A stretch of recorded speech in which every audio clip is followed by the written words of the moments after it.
Let's talk about alcohol. Should you avoid it for your PCOS? Tis the season to eat, drink and be merry. But regardless of the season or the holiday festivities, which are fast approaching, alcohol is often an integral part in any social gathering, whether it's drinks after work or a wedding, a birthday party, or a family dinner. But many women with PCOS want to know if it's necessary to avoid alcohol if they're looking to balance their hormones and reverse their PCOS symptoms. So in today's video, we're going to look at whether you should avoid alcohol for PCOS. So if you want to find out if you can continue drinking your favorite alcoholic beverage, then keep watching. First up, let's take a look at what alcohol is and then move on to the main topic of the video. The alcohol in alcoholic beverages is a chemical compound known as ethanol.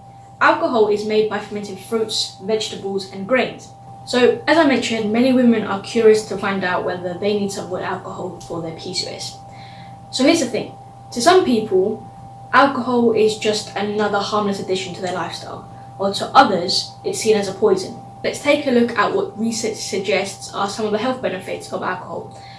I want to preface this by saying I'm not a proponent of alcohol. I don't. It's just because there's health benefits to drinking alcohol that we should just take it, run with it, and just overconsume it. And let's touch on some of the potential health benefits research is suggesting. So there is research suggesting that alcohol consumption can help lower the risk of coronary heart disease. So there's a study that says in the past 2 decades, a growing number of epidemiologic studies have documented an association between alcohol consumption and lower risk of coronary heart disease, which is the leading cause of death in many developed countries. The researchers did state that much remains to be learned about this association, the extent to which it is due specifically to alcohol and not to other associated lifestyle factors, and what the biological mechanisms of such effect might be. So despite the evidence, the research suggesting the health benefit that alcohol can reduce the risk of coronary heart disease, there's still controversy because it's not clear whether the relationship is truly causal, meaning we cannot say with certainty whether alcohol prevents heart disease or if there are other dietary or lifestyle factors that are reducing the risk. It may be that drinking alcohol in addition to other diet and lifestyle choices can reduce the risk of heart disease. So there needs to be further research to identify if alcohol really helps here or not. Researchers are suggesting, however, that the apparent protective effect against coronary heart disease was realized at low to moderate levels of alcohol consumption. Whilst there is some benefits of drinking alcohol, there are some drawbacks you must know if you're trying to balance your hormones and reverse your PCOS symptoms, and just for general overall health and well-being. So let's dive into some of these drawbacks of alcohol. The first drawback is that it increases estrogen levels. Now, when it comes to PCOS, it's common for us to just think, oh, it's just a high male hormone issue, when in reality it's also the high estrogen levels and low progesterone levels are driving the high male hormones. And I've touched on this in my own PCOS journey video and how I reversed my PCOS. And actually, click the card here to check it out. It's also in the description box down below. But researchers have found that alcohol can increase estrogen levels. A study which was testing beer samples found that 81% of beer samples tested were found to be estrogenic, with estradiol equivalent concentrations of food supplements and beer brands ranging from 7.5 to 11.5 micrograms per milliliter, from below detection limits to 43.6 nanograms per milliliter respectively. The estrogenic activities related in beer samples were not dependent on the beer's alcoholic content, the country of production, or the site of the production brewery. The results of our study imply that beers can be a significant source of human exposure to estrogens. Therefore, further studies and regular surveillance are warranted. Alcoholic beverages not only contain ethanol, alcohol, but also a substance called congeners. In addition, a study which recruited 24 postmenopausal women ranging from ages 57 to 59 who were not using estrogen replacement therapy, i.e. were estrogen deficient. The study evaluated the effects of 4 types of alcoholic beverages congeners: i.e. from white and red wine, beer and bourbon congeners. So the results of the study strongly support the hypothesis that congeners present in alcoholic beverages can produce measurable estrogenic effects even at moderate drinking levels. They found that alcoholic beverage congeners exerted estrogenic effects both in both the experimental animals and the postmenopausal women. The changes in the levels of all estrogenic markers were consistent with the presence of biologically active beta estrogens in the congeners. So drinks high in congeners include cognac, tequila and whiskey, while drinks like gin, rum and vodka have low levels of congeners. Alcohol can impact gut health. Research shows that anything that may cause GI damage, gastrointestinal tract damage, may have consequences far beyond the intestines.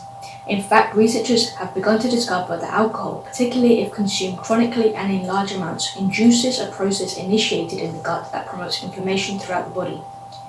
This alcohol-induced intestinal inflammation may be at the root of multiple organ dysfunctions and chronic disorders associated with alcohol consumption, including chronic liver disease, neurological disease, GI cancers, and inflammatory bowel syndrome. The study reveals that the mechanisms that are leading to the intestinal inflammation caused by chronic alcohol consumption is alcohol's influence on intestinal microbiota, on the integrity of the barrier between the intestine and the rest of the body, and immune function within and outside the GI tract. Experts indicate that the change in gut bacteria can lead to an increase in the release of endotoxins, which can promote inflammation. So the endotoxins can come from increased gut permeability, which can be caused for various reasons, but chronic alcohol consumption can diminish the lining of the intestine, making those small holes in the intestine grow larger and allowing things to pass through.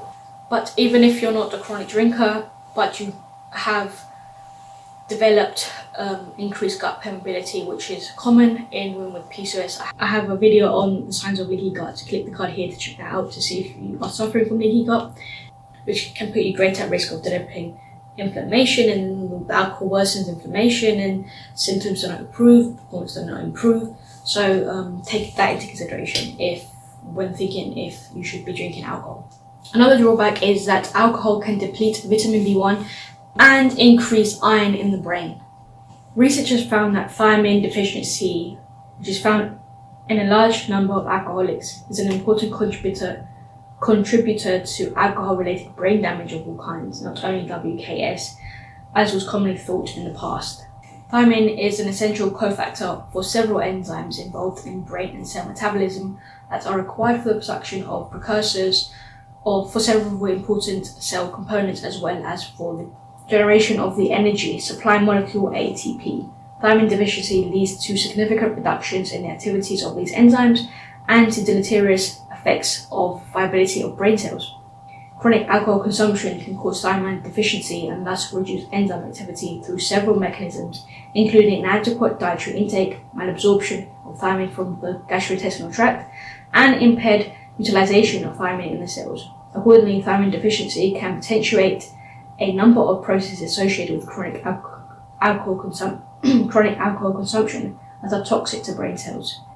The extent to which alcohol exerts its detrimental effects on the brain and various other tissues may be genetically determined via individual differences in predisposition to thiamine deficiency disorders. Various brain regions also differ in their sensitivity to alcohol's effects, including alcohol-induced thiamine deficiency. For example, the cerebellum appears to be particularly sensitive to the effects of thiamine deficiency and is the region most frequently damaged in association with chronic alcohol consumption. And this heightened susceptibility is consistent with the cognitive deficits typically associated with alcoholism. So alcohol can also increase the concentration of iron in the brain. Research shows that chronic alcohol abuse can lead to abnormally high amounts of iron in the organism, including the brain. An overload of iron can lead to neurotoxicity in the brain. Some evidence suggests that brain function restoration is possible following a period of abstinence from alcohol. Research suggests that alcohol-induced brain damage, the cognitive deteriorations caused by iron deposits in the brain, by the administration of vitamin B1 could protect the brain from these deposits. High alcohol consumption results in elevated iron levels in the blood, and also to vitamin B1 deficiency, which among other things is important for maintaining the blood-brain barrier. If these two situations coincide, more iron will be deposited inside the brain, ultimately leading to the oxidative tissue damage. So research suggests that vitamin B1 can prevent the accumulation of iron in the brain by restoring the blood-brain barrier. Another drawback is that alcohol can increase the risk of depression.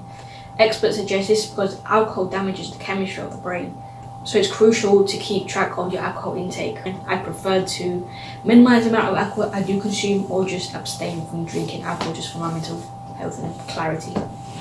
Another drawback is that alcohol can damage the liver as well as other organs by lowering the NAD/NADH ratio. Research suggests that binge drinking injures the liver and other organs by diminishing the cellular levels of a molecule called NAD+. High blood alcohol levels result in the conversion of NAD+ to a form called NADH that inhibits its functionality as a coenzyme. So NAD+ is a coenzyme found in every single living cell. A study found that NAD+ levels are markedly reduced when blood alcohol levels are high during binge drinking. NAD+ is required for mitochondrial renewal. Alcohol dehydrogenase is present in every visceral organ in the body, so that there is systemic reduction of NAD+ levels in all of these organs during binge drinking. If the conversion of NAD+ to NADH is impacted, then all enzymatic activities that are dependent on NAD+ shut down. This can impact health span and our lifespan and how everything functions in the body. Another drawback is that alcohol can interfere with sleep. Sleep plays a key role in hormone balance and reversing PCOS, and it's something a lot of people don't take into consideration. It's something we kind of forget about, but very, very important. Research shows sleep disturbances were twice as common in women with PCOS compared to those without. A study found alcohol increases deep sleep and reduces rapid eye movement sleep. Now you may be thinking, well, deep sleep, that's what we're looking for, right? I want to be in more deep sleep. But this is not the case. During a normal night's sleep, we progress into different phases. Changes to the natural process of sleep can impact your health and well-being. So if you have PCOS and you're struggling with sleep, then avoiding alcohol might be the way to go to help you sleep better, which will in turn help with your hormones and help with PCOS symptoms. But the last drawback I want to mention is that women have low levels of alcohol dehydrogenase enzyme, ADH.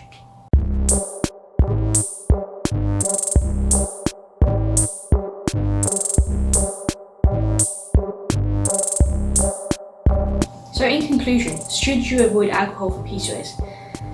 The answer is, it's up to you. There is some health benefits, but as you can see, there is quite a few drawbacks, especially all coming down to chronic alcohol consumption and over consuming it and not having it in moderation.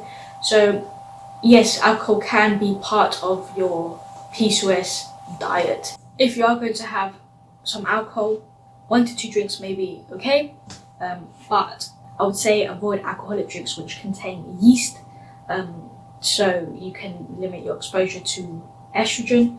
As a final note, this isn't to obviously say, as we're coming up to the Christmas period and the holidays, that you should feel guilty about having a drink or two.